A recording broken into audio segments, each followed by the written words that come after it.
اکثر لوگ استغفار کرتے ہوئے یہ 2 غلطیاں کرتے ہیں۔ ان 2 غلطیوں کو آپ چھوڑ دیں۔ استغفار سے آپ کی زندگی بدل جائے گی۔ ایک شخص نے کہا کہ استغفار کے بے شمار مجھے فائدے ملے ہیں۔ میں پہلے غریب تھا، میرے پاس مال اور دولت نہیں تھی، لیکن اب میرے پاس مال اور دولت ہے۔ میری ہر خواہش استغفار کی برکت سے پوری ہو چکی ہے۔ میں آپ کو استغفار کے 5 صحیح طریقے بتانے جا رہی ہوں، جو کہ حدیث پاک سے ثابت ہے، جن کے بارے میں میرے نبی نے ارشاد فرمایا کہ استغفار کا سردار ہے، اور فرمایا کہ جو شخص صبح کے وقت استغفار پڑھ لے تو شام تک اللہ اس کے گناہ معاف فرما دیتا ہے۔ السلام علیکم ورحمۃ اللہ۔ استغفار کرنے کا صحیح طریقہ کیا ہے؟ یہ بہت سے لوگ نہیں جانتے۔ اکثر لوگ استغفار کرتے ہوئے ایسی 2 غلطیاں کرتے ہیں جن کی وجہ سے استغفار کی جو فضیلت ہے، جو اس کے فوائد ہیں، وہ انہیں حاصل نہیں ہوتے۔ جو اس کے بے شمار فائدے ہیں، وہ انہیں حاصل ہی نہیں ہوتے۔ وہ کہتے ہیں کہ ہم کئی دنوں سے استغفار کر رہے ہیں، لیکن ہمیں اس کا کوئی فائدہ نہیں مل رہا۔ ہم تو جس طرح پہلے پریشانیوں میں گھرے ہوئے تھے، غموں نے گھیر رکھا تھا، مشکلات میں پھنسے ہوئے تھے، رزق کا مسئلہ تھا، ہمارا تو کوئی مسئلہ حل ہی نہیں ہو رہا، ہمارا تو کوئی کام بن ہی نہیں رہا۔ 2 غلطیوں کو آپ چھوڑ دیں، استغفار سے آپ کی زندگی بدل جائے گی۔ آج میں آپ لوگوں کو استغفار کے 5 صحیح طریقے بتانے جا رہی ہوں، جو کہ حدیث پاک سے ثابت ہے۔ یاد رکھیے گا، استغفار کی بہت زیادہ طاقت ہے۔ یہ بہت طاقتور عمل ہے۔ ایسا ہو ہی نہیں سکتا کہ جو شخص استغفار کرے اور اسے پریشانیوں نے گھیر رکھا ہو، وہ مشکلات میں پھنسا ہوا ہو، کوئی بھی مشکل سے مشکل کام ہو، آپ کا ناممکن سے ناممکن کام ہو، اگر آپ چاہتے ہیں کہ وہ ممکن ہو جائے تو استغفار کو لازم کر لے۔ نبی کریم صلی اللہ علیہ وآلہ وسلم کا فرمان ہے، جس کا مفہوم ہے، فرمایا کہ جو شخص اپنے اوپر استغفار کو لازم کر لے، یعنی جو کثرت کے ساتھ استغفار کرتا ہے، اللہ رب العالمین اس کے لیے راستے آسان کر دیتا ہے، اس کے لیے راستے بنا دیتا ہے۔ اگر وہ کسی مشکل میں پھنس جائے تو اللہ اس مشکل سے نکلنے کے لیے اس کے لیے راستے بنا دیتا ہے۔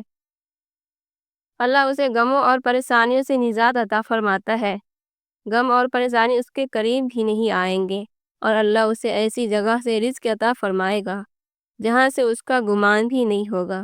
یعنی وہ یہ تصور بھی نہیں کر سکتا کہ یہاں سے مجھے مال مل سکتا ہے، دولت مل سکتی ہے، مجھے رزق مل سکتا ہے۔ ایسا ہو ہی نہیں سکتا، اور کوئی بھی ناممکن کام ہو، آپ سمجھے کہ یہ ممکن ہی نہیں، یہ ہو ہی نہیں سکتا، یہ ممکن ہی نہیں ہے کہ یہ کام ہو جائے۔ آپ استغفار کی کثرت کرنا شروع کر دیں، اس کی برکت سے وہ ناممکن کام بھی ممکن ہو جائے گا۔ اس طرح کی کئی واقعات، کئی کہانیاں ہم نے پڑھی ہے، سنی ہے۔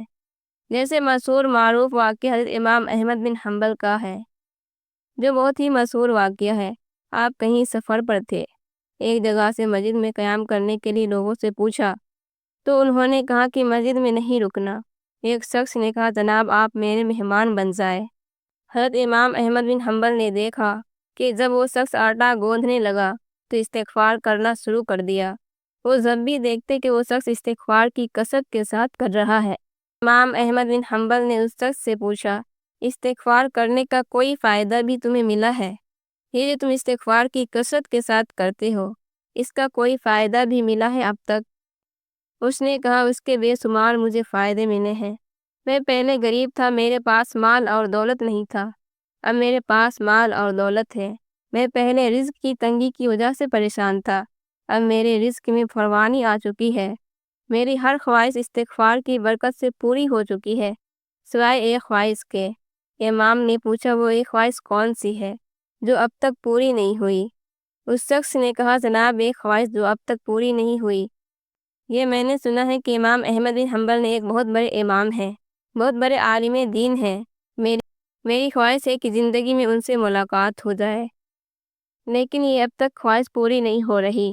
امام احمد بن حنبل نے کہا، مجھے ایسا لگتا ہے۔ شخص نے کہا، مجھے زبردستی کھینچ کر تیرے پاس لے آیا تو تیری یہ خواہش بھی پوری ہو گئی۔ میرا نام ہی امام احمد بن حنبل ہے، تو استغفار سے ناممکن کام بھی ممکن ہو جاتے ہیں۔ بہت سارے ایسے واقعات ہیں جو استغفار کی برکت سے ہوئے ہیں۔ استغفار ضرور کرنا چاہیے۔ نبی کریم صلی اللہ علیہ وآلہ وسلم خود روزانہ 70 سے 100 مرتبہ استغفار کرتے تھے۔ بہت سے لوگ کہتے ہیں کہ استغفار تو گنہگار شخص کرے جس کے گناہ زیادہ ہو۔ نہیں، آقا کریم صلی اللہ علیہ وآلہ وسلم جو امام الانبیاء ہے وہ خود دن میں 70 سے 100 مرتبہ استغفار کرتے تھے۔ تو آپ خود سوچیں کہ ہمیں اور آپ کو کتنی بار استغفار کرنا چاہیے۔ استغفار کو لازم کر لیں۔ اگر آپ کے پاس کوئی بھی مسئلہ ہے، رزق کی تنگی ہے، کسی مشکل میں پھنسے ہوئے ہیں، کاروبار نہیں چل رہا، اولاد نہیں ہو رہی، مال نہیں ہے، کوئی بھی پریشانی ہے، کوئی بھی مسئلہ ہے، استغفار کو لازم کر لے۔ کثرت کے ساتھ استغفار کرے۔ کوئی بھی ایسا کام نہیں ہے جو استغفار سے نہ بن سکے۔ بہت سے لوگ جب استغفار کی فضیلت سنتے ہیں تو تسبیح ہاتھ میں لے کر استغفار پڑھنا شروع کر دیتے ہیں۔ یاد رکھیے، استغفار اور استغفار کوئی تسبیح نہیں ہے۔ بہت سے لوگ استغفر اللہ پڑھتے ہیں لیکن اس میں بھی غلطی کرتے ہیں۔ پڑھنا کیسے ہے یہ تو سمجھنا چاہیے۔ پہلے استغفار کا مطلب یہ ہے کہ توبہ کرنا، اپنی گناہوں پر ندامت محسوس کرنا، اپنی گناہوں کو سامنے رکھ کر اللہ کی بارگاہ میں ان پر توبہ کرنا اور آئندہ عزم کرنا کہ ان گناہوں کے قریب بھی نہیں جائیں گے۔ یہ جتنے بھی استغفار کے کلمات ہیں یہ اپنی زبان میں بھی اللہ سے اپنے گناہوں پر توبہ کر سکتے ہیں، اپنی گناہوں کی معافی مانگ سکتے ہیں۔ یا اللہ میں اس گناہ سے توبہ کرتا ہوں، یا اللہ جتنے بھی گناہ کیے جان بوجھ کر کے یا غلطی سے ہو گئے، یا اللہ تمام پر میں توبہ کرتا ہوں۔ اے اللہ میری توبہ قبول فرما۔ اے اللہ میں آئندہ عزم کرتا ہوں کہ میں گناہ کے قریب بھی نہیں جاؤں گا، اس گناہ کے قریب بھی نہیں جاؤں گا۔ یا اللہ تو مجھے معاف فرما دے۔ تنہائی میں بیٹھ کر گر گرا کر اپنے گناہوں پر توبہ کرے، یہی استغفار ہے۔ استغفار کے بہت سے کلمات ہیں۔ اس طرح نبی کریم صلی اللہ علیہ وآلہ وسلم ہر نماز کے بعد استغفر اللہ استغفر اللہ استغفر اللہ پڑھتے تھے۔ اسی طرح نمبر 2 پر استغفر اللہ ربی من کل ذنب واتوب الیہ۔ آقا کریم صلی اللہ علیہ وآلہ وسلم نے فرمایا کہ جو شخص یہ 3 مرتبہ کہے، اگر وہ جنگ کے میدان سے بھی فرار ہوا ہو تو اللہ اس کے گناہوں کو معاف فرما دے گا۔ جنگ کے میدان سے فرار ہونا ایک بہت بڑا گناہ ہے، لیکن اللہ پھر بھی اس کے گناہوں کو معاف فرما دیتا ہے۔